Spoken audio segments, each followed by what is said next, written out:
Let's bring in Professor Mary Metcalfe, education analyst. What do you have to say about, or what are your views on what we've just heard in terms of that performance by this matric class? Well, first thing that I thought really stood out for me is because possibly of the general improvement, there was much less of an emphasis on competition between provinces. And I think that that's very good for the system, because it frees the provinces from feeling that they've got to compete to how each of them can do better. The second thing that really stood out for me was something that the DG said in his technical presentation, because he said the more we support the weakest learners, the higher we all go. And what that does is it talks to us about inequalities, reducing inequalities, and the more that we're able to not have a huge difference in performance will be an indication of improvement in the sector. Also, Mary, talking about, supporting the weaker learners, obviously these results, this big number is baked, from district moving all the way into provincial, and we come to that national average. We've seen KwaZulu-Natal, they've done exceptionally well. I always say that when KwaZulu-Natal, whatever they do, whether they improve or, if they stay stagnant or if they drop, it's going to affect what happens, the bigger picture. Of course, because they represent 25% of the size of the system. So when you have 25% of the system perhaps not doing as well, the whole system will be influenced like that. And when they do well, we'll see improvement across the system. So it's wonderful to see the improvement in KZN and to see two districts in KwaZulu-Natal, both Ugu and Umkhanyo-Kude, being in the top 10 of the districts in the country. Congratulations to them. Yeah, and we've also seen, Limpopo really fought their way and they clawed their way this year, but still, unfortunately, I suppose, finding themselves still there. But it is quite an improvement. Over 5% of... Yeah. I am so happy to see Limpopo improve by 5%. It is really significant. And of course, if you look at things comparatively and who came top and bottom, but that's not how to look at it. Our rural provinces are serving the poorest of the poor, often with the least resources. So to see Mpumalanga and Limpopo improve, and of course KZN and Eastern Cape improve, this is something that the country should be celebrating. And also, let's speak about what wasn't in that speech. Your gateway subjects, maths and science. It's not something that you can really ignore as a country, especially as a developing country. What would you say, what informed that? Is there something to worry about that it's not been included there? Okay. The public probably watched the minister's speech, but in the DG's technical speech, he did show that maths is not improving as we would like. So I think that goes to the bigger picture, because what struck me with the DG's presentation is he started off by saying we are going to judge ourselves against social justice principles. So you can look at all of this data in terms of social justice, and if we've got time we can talk about that. But all of this data, it's not only about social justice, it's also about quality. And the bachelor pass rates, well, the pass rate that indicates that you are eligible to apply for a bachelor's degree is up.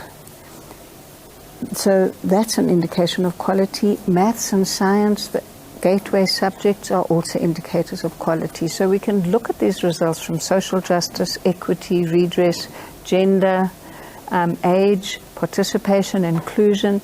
We can look at it in terms of quality, and we also, I think the minister made a very important point, we need to look at them in terms of efficiency, because education takes a huge proportion of the national budget.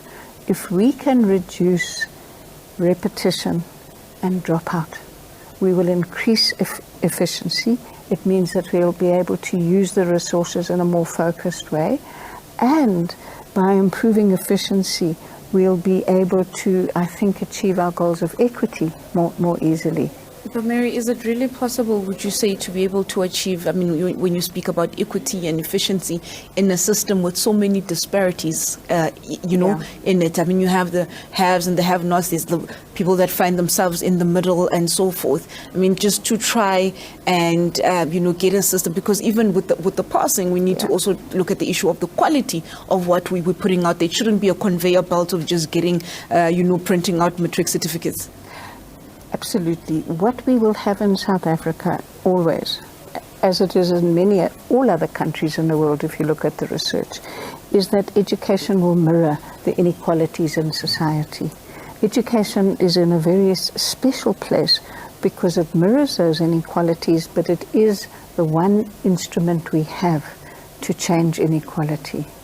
Obviously, economists would argue about other factors that we provide as a country, but I would say that if we can make sure that all learners have a chance of succeeding, then we can see that those learners will be able to make a contribution to society. That's not where we are now.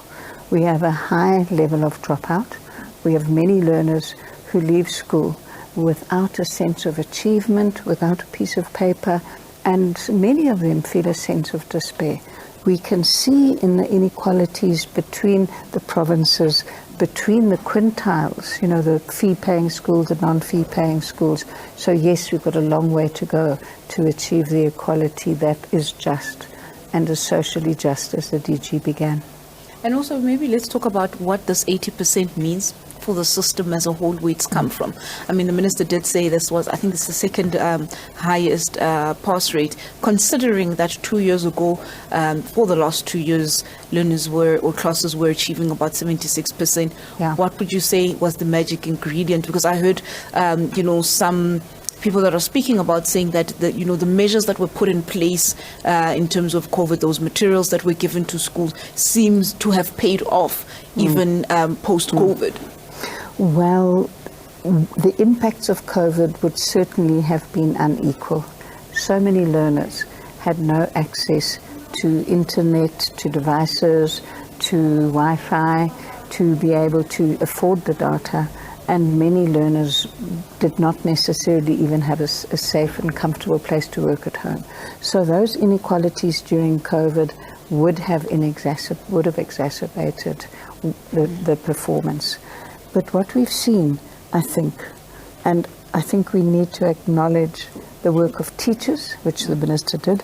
We have to acknowledge the work of school management, school leadership, because the real work of getting these learners through has been a dedicated commitment at home and at school, and of course by the learners themselves. So the impacts of COVID were very clear in the last 2 years, but this year, in 2023, in the class of 2022, we've seen that determination pay off despite the lost time. We don't know how many learners dropped out, and that is a very important issue. In the DG's presentation, he did provide some data, but I think we need to interrogate that more closely. Thank you. Thank you so much, Mary. Bungi, what you heard today, that was Professor Mary Metcalfe just unpacking what happened in terms of, that pass rate, that 80.1% pass rate that the class of 2022 rather has achieved. We will be joined by the Minister of Basic Education, Ms. Angie Motshekga, after this ad break.